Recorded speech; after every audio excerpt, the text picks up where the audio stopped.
The last thing that I have to show you is meiosis. Now I've gone ahead and drawn the cells up here, and we're going to start out the cell with interphase. Note that a lot like Fred the fruit fly that we did before, this cell has 4 chromosomes. Now what happens during interphase is you are going to get these chromosomes making copies of themselves.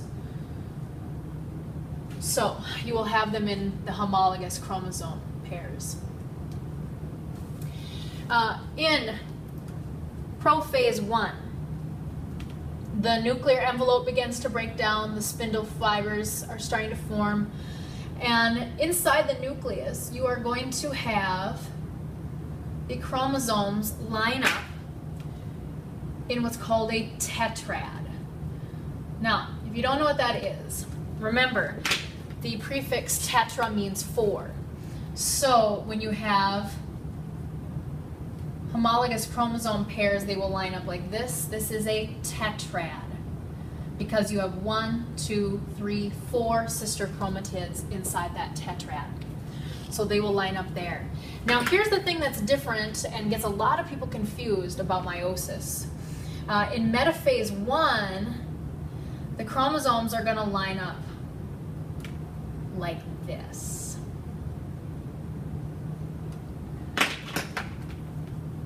They're still in their tetrads. And so you will notice they are lined up side by side. Now here, right here, and let's overlap these two, here and here, these two are overlapping. During metaphase 1, we have a process called crossing over. Now this allows the genetic information to exchange a little bit, so at the end we have some diversity, which we'll talk about in a moment. Anaphase 1, please note they are still in the form where they have 2 sister chromatids going with them.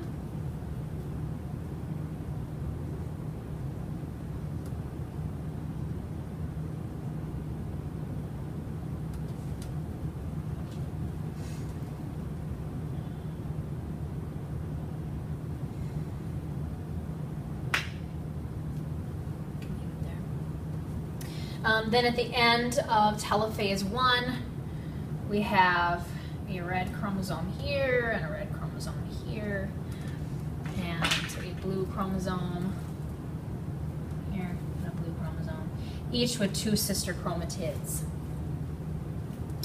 So we have one dark there, one dark there. That's good enough. So then in prophase 2, basically everything unwinds into chromatin form, and then it does it all over again. So we see the chromosomes condense once again.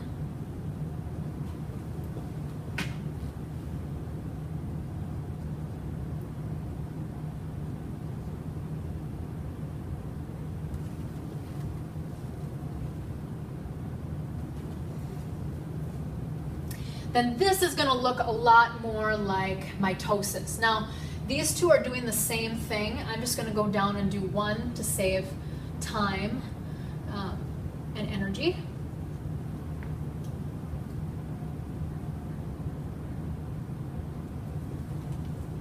So metaphase, they line up down the middle of the cell. Anaphase, they are going to split.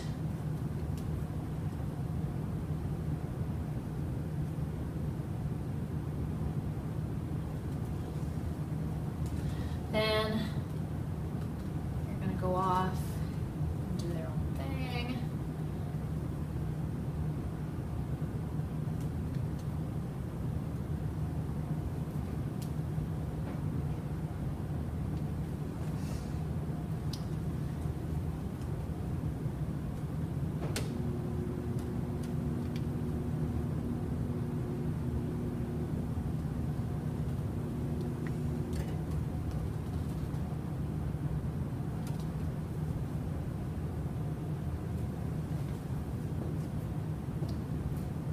And at the end, you should have 4 haploid cells, meaning they have half the chromosome number of the parent. Here's where that comes into play. So these guys have N chromosome number. The parent cell up here had 2N. So this is the beauty of meiosis. It allows us to get 4 haploid cells at the end, and each one of these cells will be different or unique. So depending on which one fertilizes the egg, that will determine what kind of an offspring these two parents will have. I hope this tutorial has helped. Good luck on the test tomorrow.